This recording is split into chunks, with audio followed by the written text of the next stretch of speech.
Greetings, geeks and geekerellas. It is me, I am back. And for those of you new, because new show, so probably bring in maybe a few new people. Maybe 10?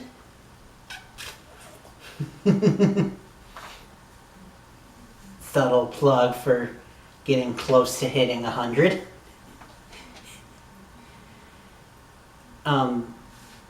I am Brian. I am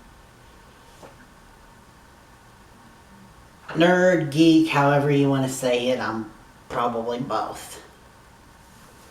I'm really into TV and superheroes and all bunch of stuff. But those are the two that I mainly focus on this channel. And especially when they both intersect.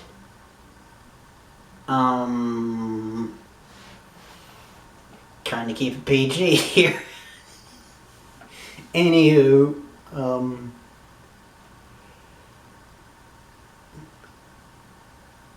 the show that we're talking about today is, of course, because you can see by the title, Salvation. And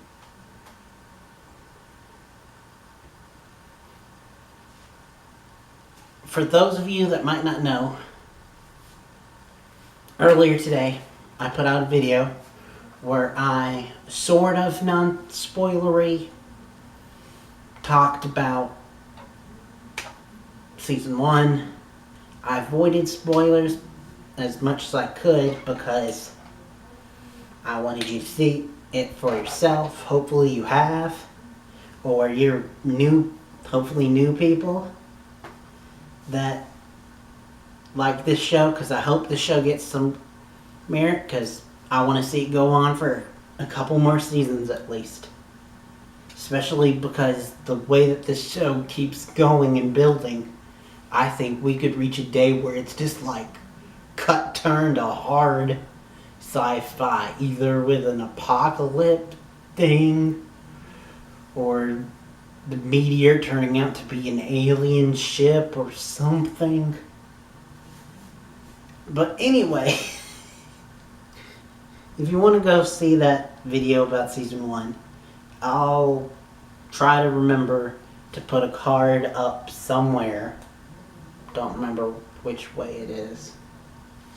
And you can see it. I am in a different location than this, because window, so daylight plus Florida means I get sun till late hours, just not late enough for TV, so I'm usually at this spot. Holy crap, Brian, get to the fucking point.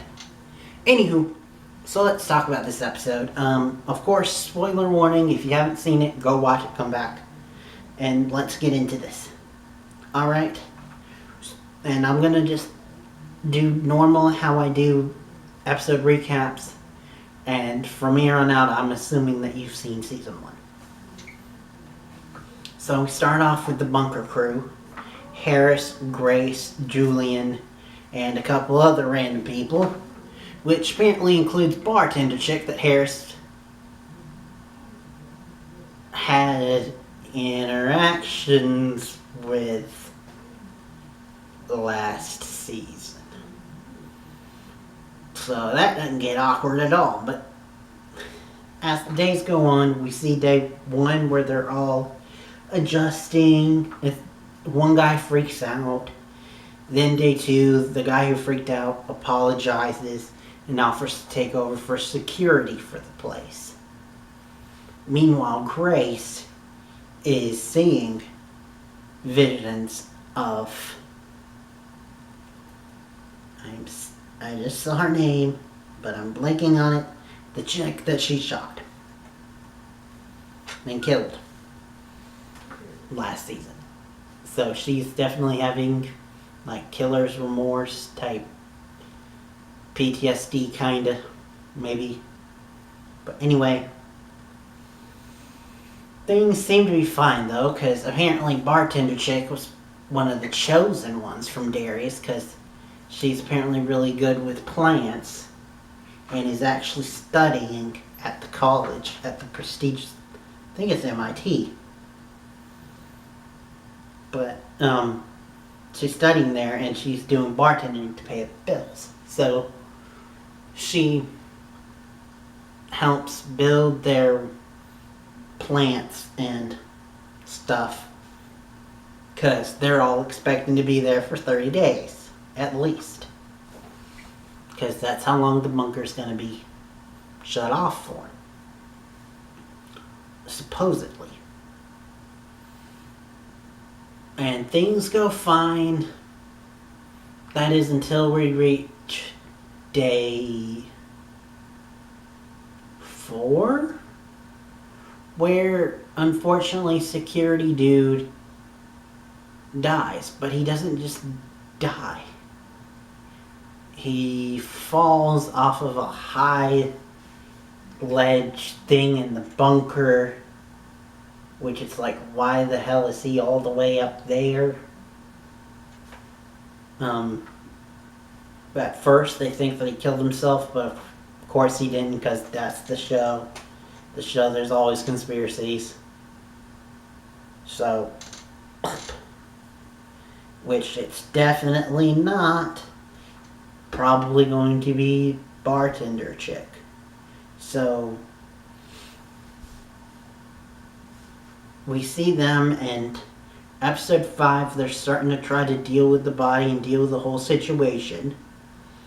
But then they start getting very loopy and laughy, and Harris realizes, oh crap, I know from my military training, that means that we're all losing oxygen and we're all going to die. Plop! And they all fall down. All fall down. Sorry. And then wakes up. Grace wakes up. Secret Service are on her. And they say Vice President is here. Vice President Tans. Here. And then Darius Tans comes, and it's like, what the Vice President Darius Tans? That's almost, in my mind, on the same level as if Tony became Vice President. Vice President Stark. It's not as bad as President Luther, but it's still a little wonky. So, comic book references. So, anyway.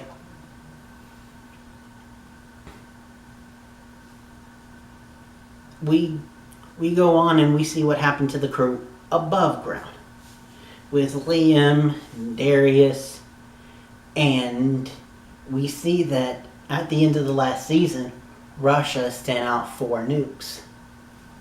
And now we see that the military has put like anti-missile stuff to make sure that the missiles blow up safely in the air. And 2 work, 1 lands, and 1 goes missing. The one that landed, though, lands in the middle of the United States, like, literally, to where the death toll is less than 100.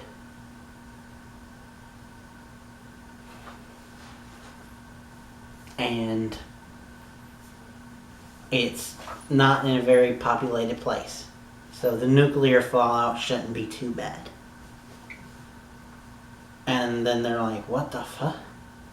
So Darius and Liam come in and tell them what's going on. It's not Russia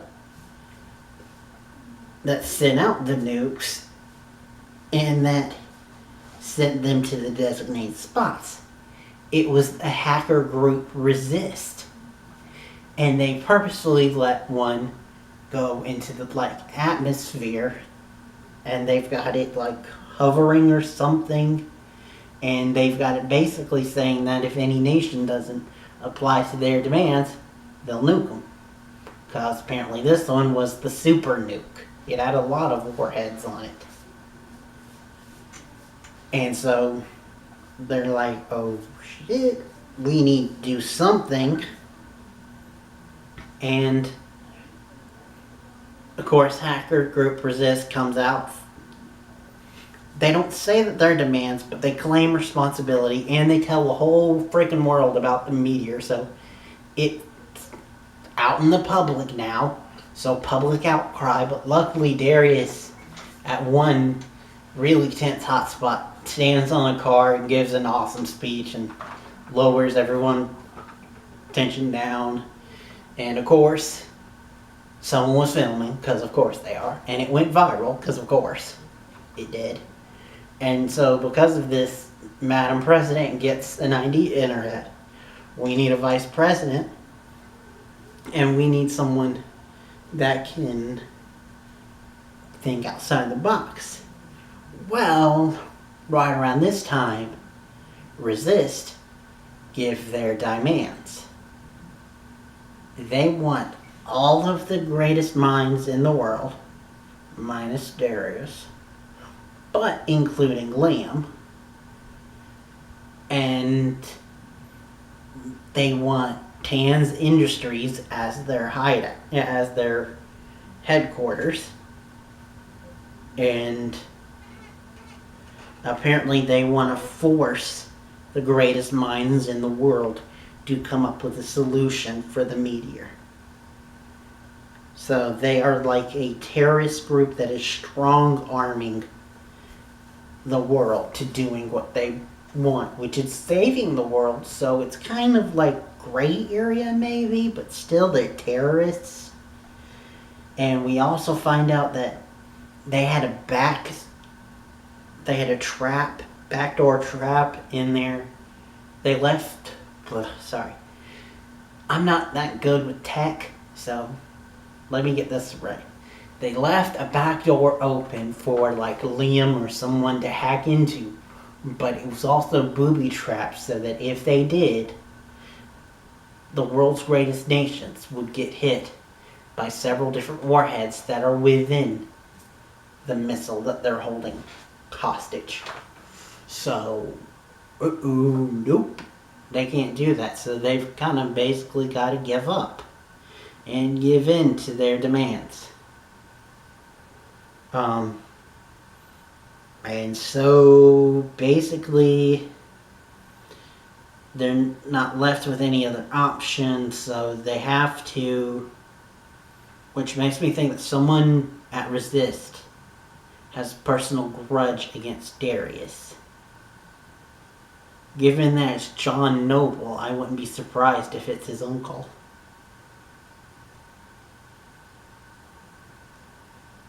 And that's where we kind of end things. Liam is forced to go to work with the greatest minds under Resist's control, under Resist's monitoring. And of course, because the show loves to just keep hitting Liam down, Professor Croft, who was a recurring thorn in Liam's side in season 1, reappears. Because of course he fucking does. This dude is like a bug that will not die. Cockroach.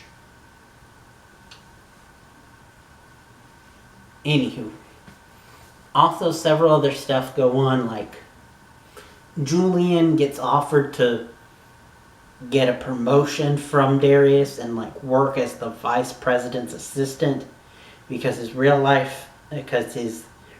assistant from Tan's Industries was like, nope, the world is gonna die, I'm going home. So he needs someone that he can trust, so he offers her the job. She says, of course, yes. But also then, sleeping with Liam the last night, she realizes that she just can't say goodbye to him like that. So she leaves him a note and decides that she cannot live in his place while he's gone. So she goes to live with Grace, which is fine because Grace's daughter is in Brazil, which nothing bad will ever happen with that story later on in this season. Just like Bartender Chick totally isn't evil. But, so that's what's going on so far. A lot of stuff happened. Still missed out on several things. Like Harris having a stick up his butt that Darius got chosen to be vice president, not him. But this is a really good show, and I really like it, and hopefully you'll join me on this new journey to cover it. Because unless something really crappy happens, or this only gets like 0 to 1 views, which please don't. Please like, comment, and subscribe and share. Then I will try to get this out to you like till the season is over, because it's only like 10 episodes, I think. 13. Somewhere along that line. But anywho, thank you for joining me. This is what I get for drinking too much caffeine while being sick. I get delirious. Anywho, I'm not always like this. I'm more calm usually. But anyway, thanks for watching. Anyway, sorry. I will just close this out by saying my normal outro. Till next time, and beyond.